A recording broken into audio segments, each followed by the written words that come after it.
Sa mundong ito, ang mga lalaki ay itinuturing na mababa, habang ang mga babae ay iginagalang. Ang mga lalaki ay ipinapanganak na mahina at nangangailangan ng pangangalaga ng mga babae upang mabuhay. At siya, bagaman isang masamang babae na kinasusuklaman ng lahat, ay nagtataglay ng 5 nangungunang S-class na beast husband. Hindi ito dahil bulag ang mga lalaki o may kakaiba silang kagustuhan.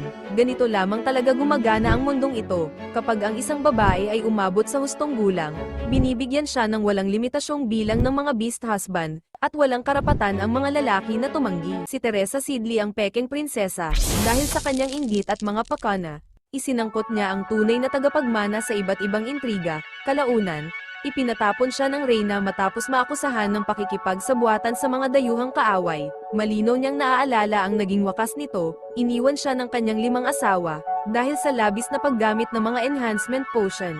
Naging payat, haggard, at pangit ang orihinal na Teresa. Sa huli, aksidente siyang napatay ng kanyang asawang si Ash Spencer nang mawalan ito ng kontrol sa kanyang pagiging hayop.